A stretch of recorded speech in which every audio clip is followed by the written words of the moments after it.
And welcome back, everybody. Joined now by Kentucky Senator Rand Paul. Senator Paul serves on the Foreign Relations Committee as well as chairman of the subcommittee on children and families.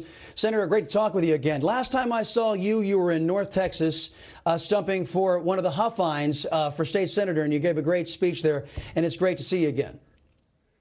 Well, glad to be with you. Thanks for having me.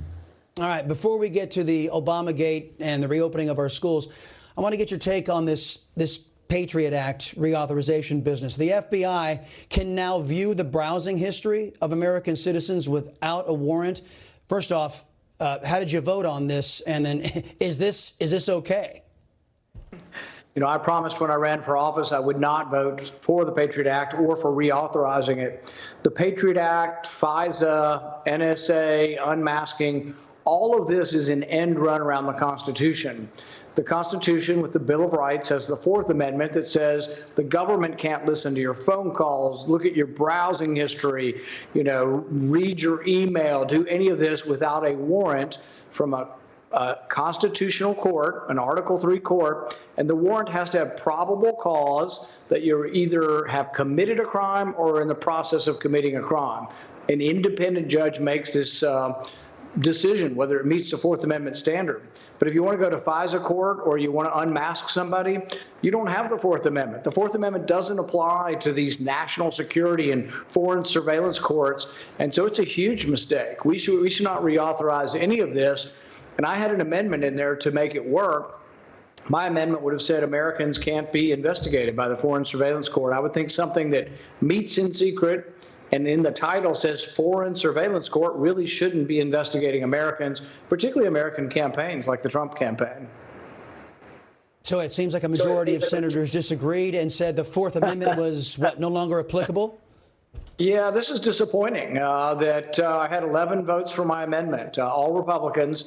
So the Democrats, who sometimes feign to believe in civil liberties, not one of them did because they were afraid that it might look like they were voting to do something that had to do with the Trump investigation. But this could easily be a Democrat as well. These could be Republicans in the intelligence community abusing it to go after Democrats. With the unmasking, I'm against unmasking across the board of Americans. I'd say if you want to unmask somebody, you should go to a court, get a probable cause, Fourth Amendment warrant if you want to unmask somebody.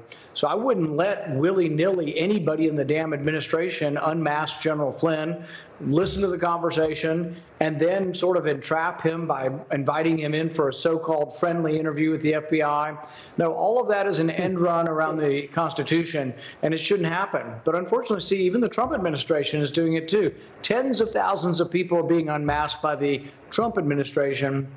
So I'm an equal opportunity critic of this. You shouldn't do it to any American without a real warrant.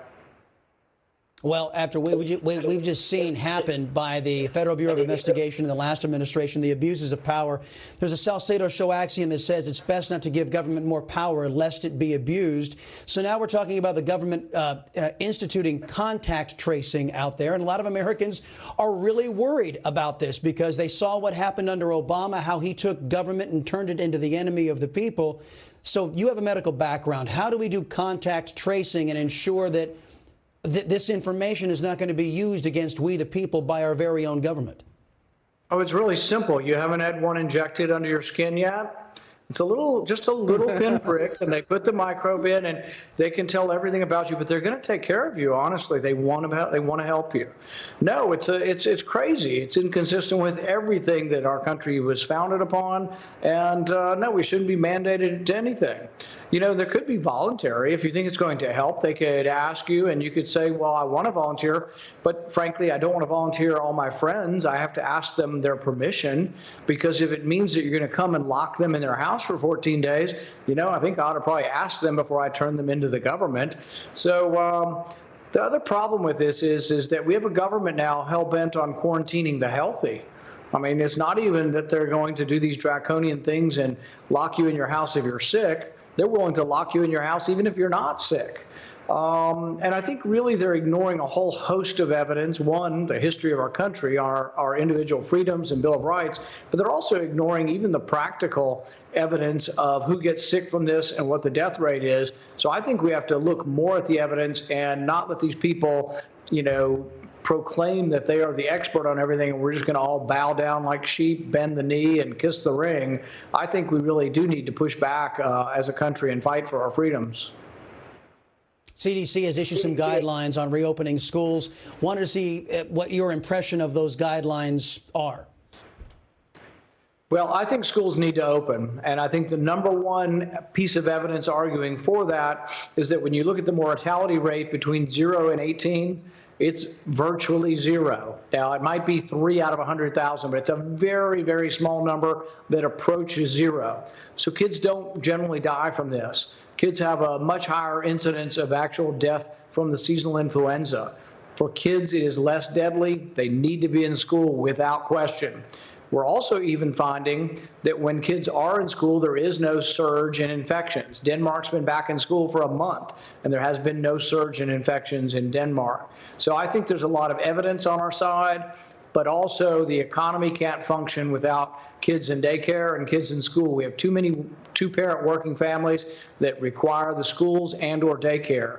We've got a dictator/governor in Kentucky who won't let the child care open up, and he's going to have all these rules that he's going to sort of put in place before then. And then if they have the threat of lawsuits, maybe there'll be no child care. I mean, we've got a lot of things going on that we've got to push back for our freedoms. We shouldn't say, okay, Mr. Governor, you can have my business and please let me have it back. And I don't care. Tell me the 25 things I have to do to have some semblance of ownership in my business again. That's crazy. Senator Paul, I didn't get around to talking to you about Susan Rice and this declassified email. We'll have to arrange that at a different time. Please come back. Thanks for being here on the Chris Salcedo Show. Still more to come, folks. You just watched Newsmax TV, America's fastest growing news channel, now in 65 million homes. Get Newsmax TV on all the major cable systems or go to newsmaxtv.com and click on the Find Newsmax tab to locate us. Remember, Newsmax TV, we're real news for real people.